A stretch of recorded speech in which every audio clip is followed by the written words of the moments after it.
Hello and welcome to Corporate Culture, your podcast about cooperation, conflict, and culture at work. My name is Paul Emzev, and today my guest is Diana Oser.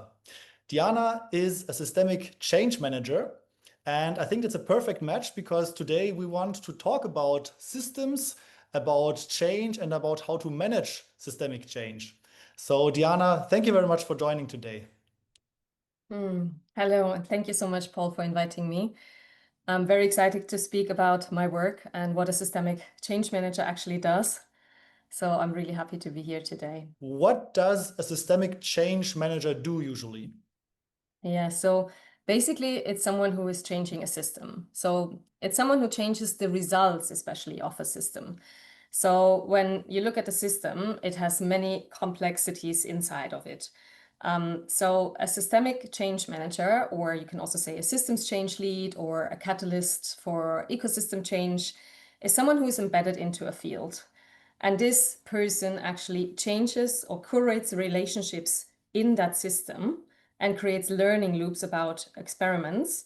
So in the end, he or she can change rules, routines, and narratives that are in that system and therefore create a long-term and sustainable change. And when I talk about sustainable change, that's not only in an ecological sense, but also economically or socially.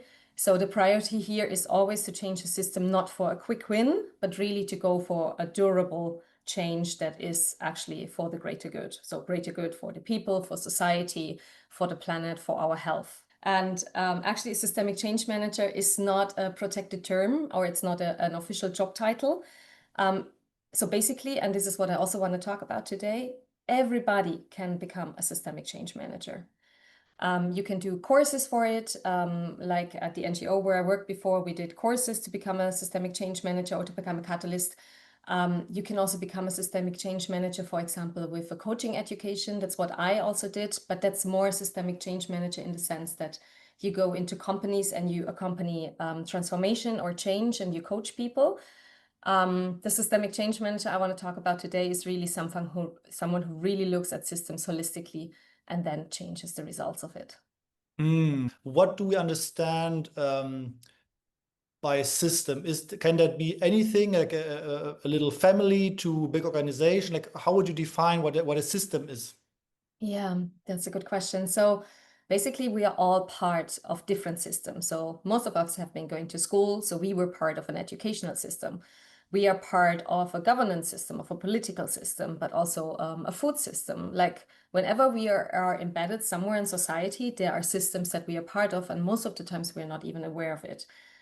So these are like bigger systems and bigger entities, but you can also see systems in a smaller sense, like for example, a family or a team, or yeah, even our bodies, they are systems. And most of these systems are very, very complex. It's not that you change one thing and you can predict outcome number B. It's really, you look at that system holistically to really understand it. And what they all have in common is the 5R actually, which are roles, rules, relationships, resources, and results. But the system is not only these parts, like these 5R that I was talking about, it's the interactions between these parts that create actually the results. So you look at the relationships and the forces and the power dynamics between these different parts. So then you actually can say, oh, that's a system. And probably the different systems you mentioned, they also interact with each other, right? So if I'm a part of of my family system and of my school system, these are kind of intertwined as well, right? Definitely. So when you look at a person, like in systemic coaching, for example, you look at the person as in within their systems, because it's not only the person itself, but also, yeah, like you say, the family system that the person is embedded in or the school system. And as well, when you look at systemic change, these systems influence each other. So you can look at a system like really in a confined sense. That's what the first step usually is about. But then usually you find out, there's another system connected to it, and that has an influence as well. So why should I change systems? What is the reason to change systems and how can we do that? So I would say why we do it is because actually the results we are producing at the moment with our systems are not really healthy. They're not healthy for ourselves. They're not healthy for our planet, for our environment, for the climate. So actually what we're producing at the moment is really terrifying sometimes if we look at the world. So this is actually my biggest why. But if we look, yeah, I want to give you an example. What I find is a really good example is a food system. So when you look at the food system, the results we are currently producing is a loss of biodiversity, very damaging to our climate and also to global injustice. There are so many people that don't even have enough food on their table. And then in mostly privileged, more privileged countries, we have so much food we waste it at the end. And not so speaking also of the damage we do to our climate, the biodiversity, the water that we use to produce the food, and that's mostly also in meat production. So when you look at the food system in terms of who are the actors and roles within that system, that could be, yeah, like producers, farmers, distributors, public administration, but also consumers. And the relationship between them could be like supply chains, but also commercial connections, contracts, personal relationships. And then there are rules that affect this system. So it could be a formal rule like national policies or market regulations, consumer protection, food safety or nutrition strategies. But then mostly what is not visible so much are the informal rules like social norms. And especially when we are talking about, oh, what is actually a good meal or what is actually a healthy meal? And then you also look like, okay, what are the resources of that food system? So, for example, some food has subsidies, so that has a lot of effect on that food system. But also, do they have access to certain media or certain political parties, for example, that can be maybe tweaked? Yeah, so in the end, what we are trying here to achieve when you look at the food system is to change incentives maybe, or to change rules so you can have a different effect. So this could be, for example, a farmer who decides he doesn't want to produce that much meat anymore, but he wants to turn over to producing crops.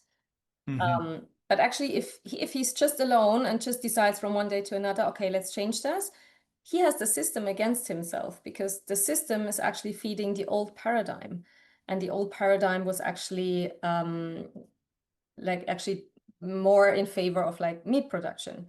So he's losing subsidies, maybe even advisory services. So he figures out, okay, maybe there's not a market, so he will change back to meat production. But if, for example, we change that he will get a multi-year long contract with a public buyer, or he will be more embedded in the local market to really produce also a reliable market or it will get subsidies for protein diversification, then he's actually able to make a change and a long-term change and stick actually to the crops production instead of meat production. Yeah. And that also leads to my next question. If we think about that farmer, for example, so the farmer is an individual, he's part of the system, he's influenced obviously by the system, but he also, to some extent, plays a role in the system. And more generally speaking, I would be curious, what is your perspective on the role of the individual? So are we just a little wheel in a system and we just, turn around because the system asks us to do so, or what role do we play in whatever system it is? Yeah, so our role is actually we have both two roles. So once we are a sensor, so you yourself, you sense, oh, maybe there's something wrong in the system. So you really notice what is happening. But at the same time, you are a shaper. You can make a small change or a smart move that changes something in the relationships. And I mean, sometimes people, especially politicians, they say, oh, but people need to change. Or what I also heard a lot from, for example, big supermarket chains, they're saying like, oh, but our consumers, they want strawberries in winter. So it's the market demand. So they actually blame the consumers to change something. And yes, we need to change. So for example, if I go to the supermarket, I have a choice and I have a power, but that power is little. So but I can shape the system in that sense. as every individual can do. But if we're speaking about again like a food system, so if there's, for example, if you are working in a school canteen, and you notice, oh, but we have so much waste when we are actually having the chicken of the week on the table, or you notice, oh, we have much more food waste if we are producing or if we are selling that kind of menu. Let's change it. But let's just not change the menu. Maybe change also how you approach your work. So, for example, you could talk with the procurement officer. So that's the one who usually buys the stuff. And instead of having that unspoken rule of like the lowest price per kilo, so let's say we buy the lowest price per kilo for a chicken, maybe you can change or reframe that to, oh, what's the best value? And the best value could be reframed in taking into consideration, yes, the costs. The school canteen has to take care of costs, but also what are the nutritions and what are the CO2 emissions we are producing here? Because these are the real costs of a meal. It's not only what we can gain, like in when we speak of money from it, what we can also gain in terms of that we don't produce more harm to the planet, but actually do something good. So if that person actually steps forward and he makes this suggestion of reframing that success into the real value, the real costs of that menu, and he gets into relational work, so he gets maybe his other employees to back him up on that in front of the director, then he can really create a change. Or, for example, he gets together with the chef or with a dietitian and to create a really super healthy menu as well, that takes that into consideration. Then it can really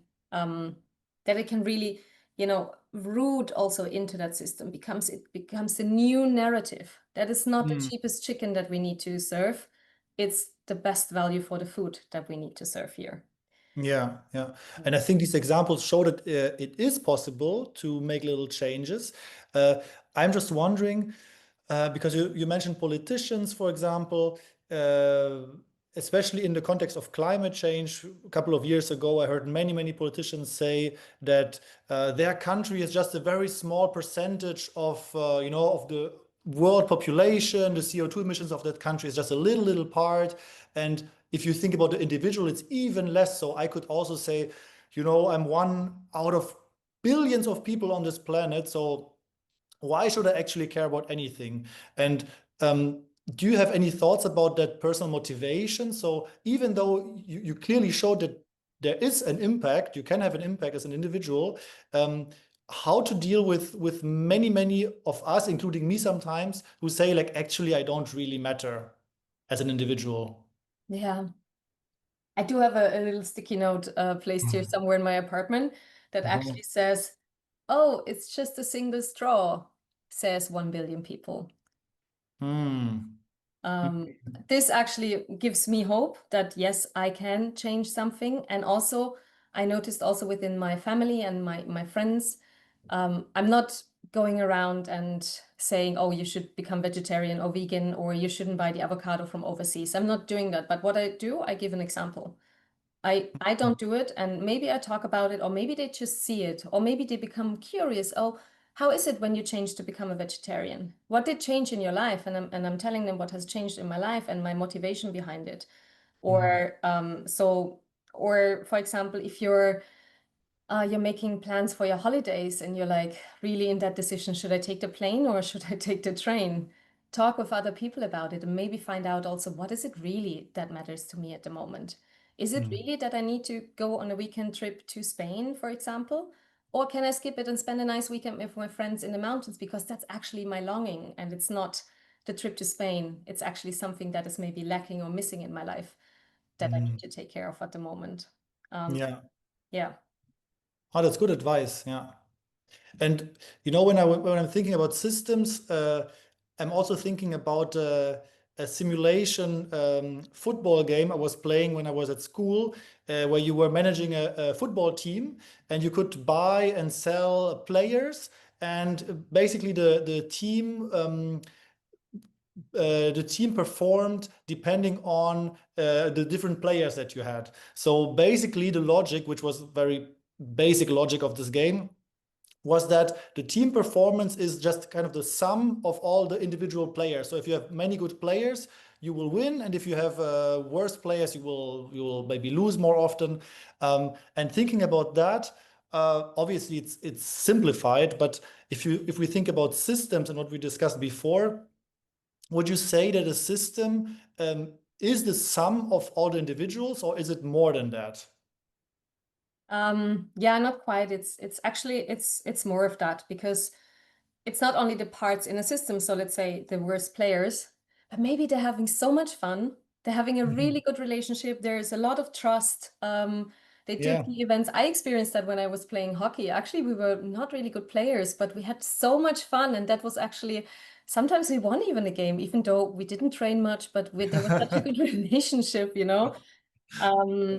Yeah, so it's much more about the relations. And if I can speak of an example from my own life, so I've been working in Indonesia actually for a scuba dive center, and we noticed.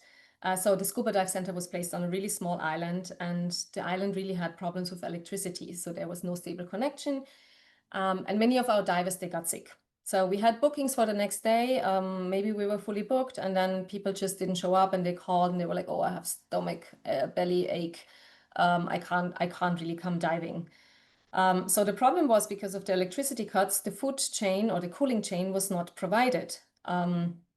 And as well, another aspect of this island, this was a party island as well. But people would drink cheap alcohol.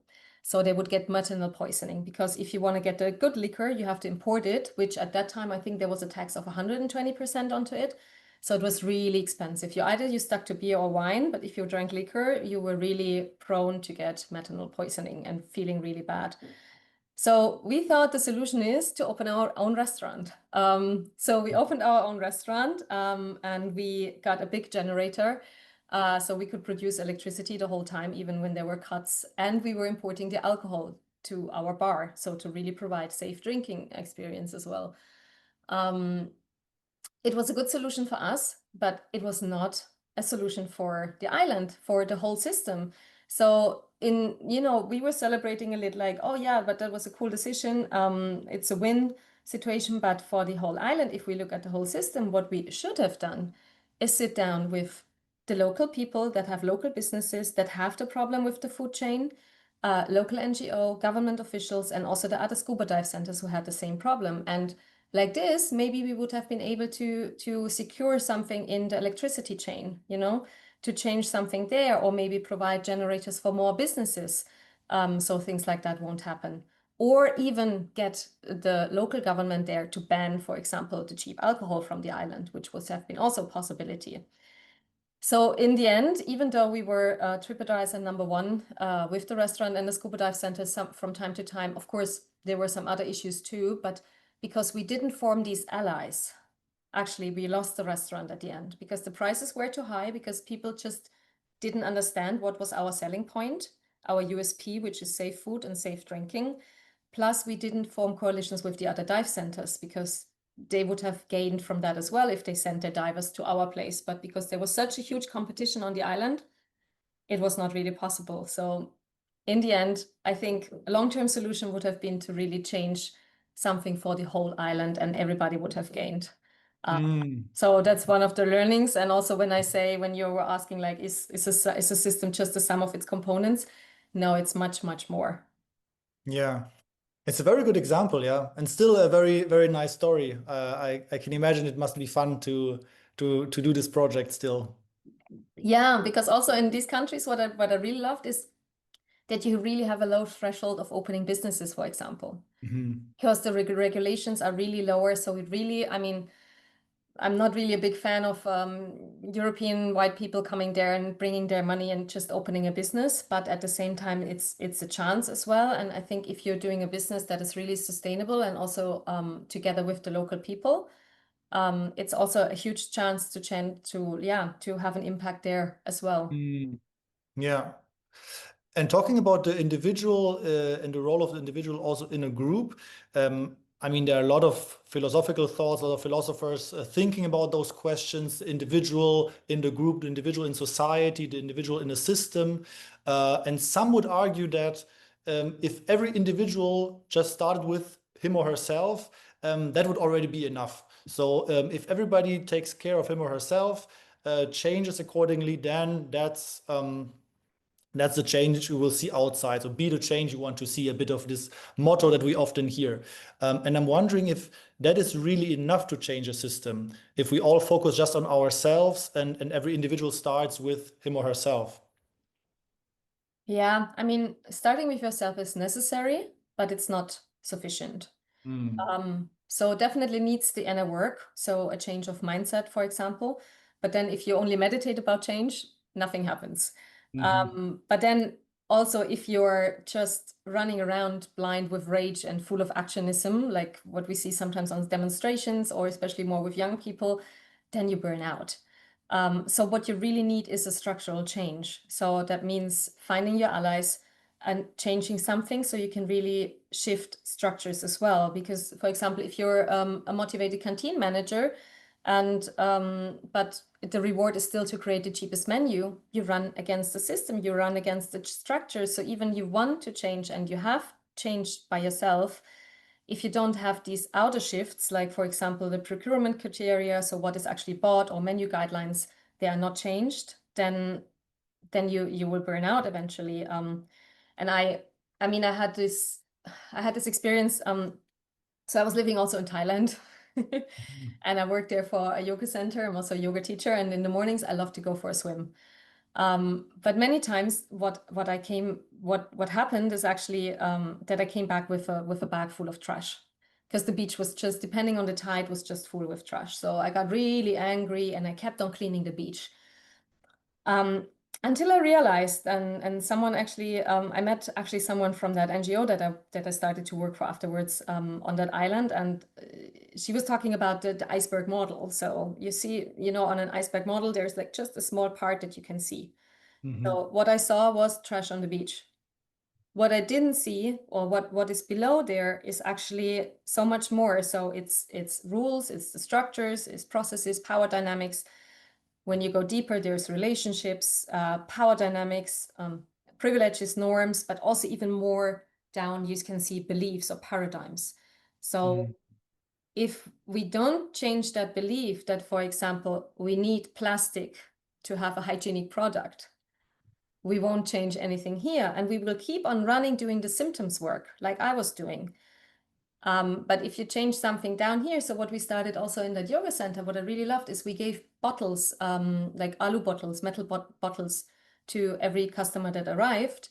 And we gave them the possibility to really, I think for us, it was even for free. And on the islands, there were stations. So the whole island there was working together. There were refilling stations that you can refill your water really cheap. So you don't need all these water bottles. And also change the belief of like, oh, it's only safe drinking if it's wrapped in plastic and a seal around. Yeah, so what I understood there, and actually I brought my little talisman with me. It's Oh. actually what you find many times there in Thailand is what the fishermen use for fishing. And I brought it with me because it reminds me of that change, because what I understood there is that I will burn out alone, and if I change, but I need the system to change. And for that, I need a team, and I also need to understand where my leverage is. So I was not part of a plastic system, but I was part of that yoga retreat center where we introduced the bottles, which was not my doing, but the center. I need to understand where is really my power. And I like to say, like, don't underestimate what you can do, but also don't overestimate the power you have. So in that case, I was overestimating and overambitious by cleaning up the beach, but it doesn't really help much. But I underestimated what I could do. Like also the work that I'm doing now is where I found my place in supporting people to find that leverage. So this is actually where my role is. Basis.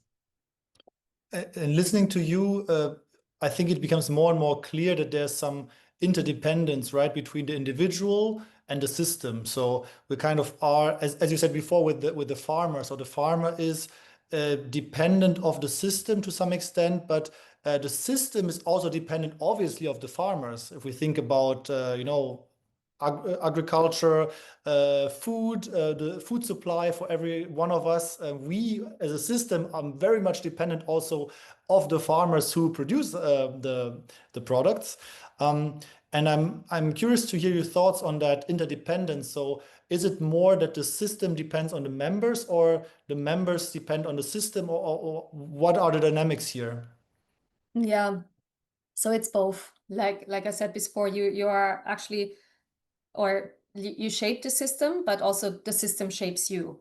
And here the art is actually not to go against the paradox, but to really use it. Mm. So what we did also in this NGO is that we create safe containers where people can try out these things. So it's actually creating a safe container and, let's say, creating a smaller system, but a real life challenge. What would be such a safe container, for example?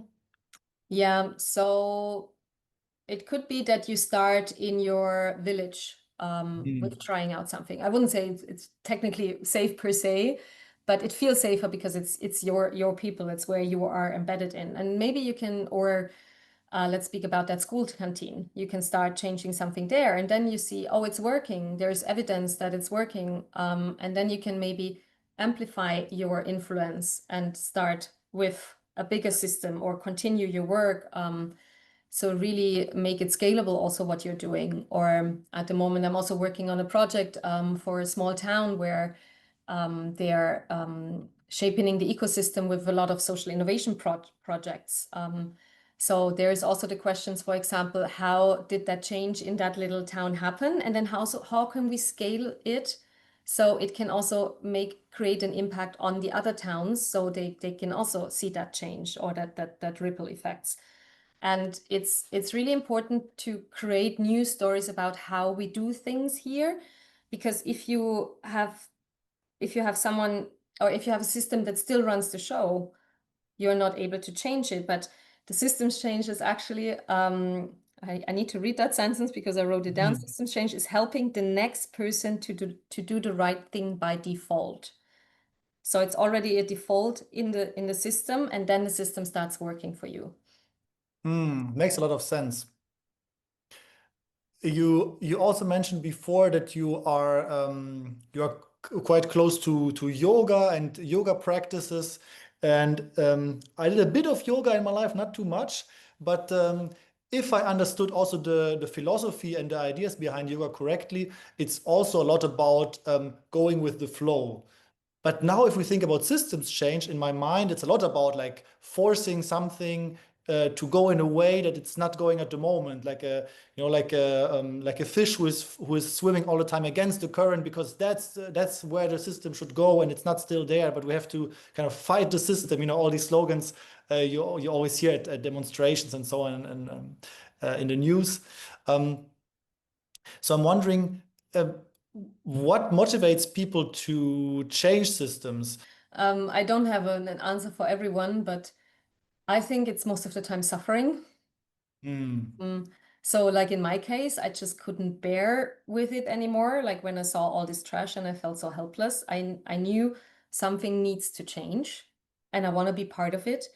Or also not wanting to bear with the pain of our society or the collective. We are relational beings. So when I see a rainforest burning, I feel the pain of the people that live there. I feel the pain of the animals. I feel the plants that so I don't want to be part of creating that disaster. I want to be part of changing that. And the sense of belonging and finding a meaning and a purpose of life is actually what drives me. Um, and also, I think that sense of belonging is also why we do have so many wonderful people that do volunteer work, because also that energy is contagious to do something for the greater good. But I would actually love to see a world where we don't have to crash with the car first to start changing something. I would love to see a world where it comes from an inner calling from our nature, actually, for peace, for justice, for a healthy planet and people. Yeah. Mm. And is there a way to kind of reunite those two polarities, let's say, like on the one side that we to some extent have to push also for change. If we don't do, if as you said before, if we just meditate, then nothing happens. So to some extent, there is this kind of push and energy needed for a change, but also this other side that says, or that maybe feels like the easier way to say, let's accept what we cannot change. Let's go with the flow. Is there a possibility to kind of reunite those two polarities? Yeah, and I would say push when there is the opportunity. So when you see a window of opportunity opening, for example, your city wants to change something about the procurement laws, or when you see that the system is ready, because maybe you see demonstrations on the street and you see like, oh yeah, okay, so the system is actually ready. There is leverage there. There is people. There is man and woman power behind it, for example. Or you have elections, for example, that you can influence something. But then also if the system snaps back or bounces back at you, you can also try a different, like when we're talking about the iceberg, maybe instead of changing a rule, you can see if you can also just change a relationship, and then see what happens. But then also over the long view, and it's called regenerative pacing, don't burn out your people and don't burn out yourself. So if there is a pushback from the system, maybe retreat, learn from it, gather information, do interviews, talk to people, scan the media, and then see maybe when the next window of opportunity opens. So what I really want to emphasize here as well is like, keep in mind your mental and your physical health. Many people burn out in that work. It needs a lot of perseverance. That's why it's important to have a team and allies to really check in, to do the inner work as well. Inner work also means knowing what you can do and knowing when you don't feel that good anymore and you need to change. Because otherwise you are suffering, and we don't want that as well. But at the same time, also notice when there is a chance. I mean, we are very privileged, especially in our countries. We have the financial stability most of the times. We have security. We have a family system. We have friends. We have mostly shelter and food. So for me, it's not about enriching myself with gathering money. For me, it's really using that leverage that I have in my position to change something. Mm-hmm. Would you have any advice on people who are listening at the moment, who are thinking, yeah, actually, maybe I can also do something, or maybe not sure what they could do, or they feel they're part of a system that they don't really see as a good one, or they see the need for change? What would you recommend, or where should people start, maybe? Yeah. So maybe it's the first to find out where is really your pain point. So it could be, I don't know, how like in my city where I live, housing prices are enormous, or streets are full with cars. Like there is no public spaces, it's actually occupied by the cars.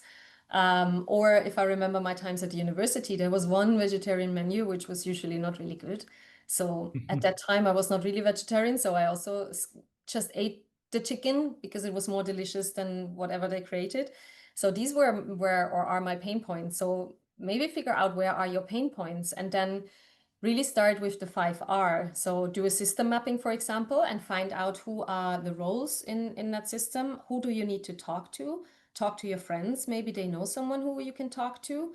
And then find your leverage where you can really start doing something, and then take one step at a time.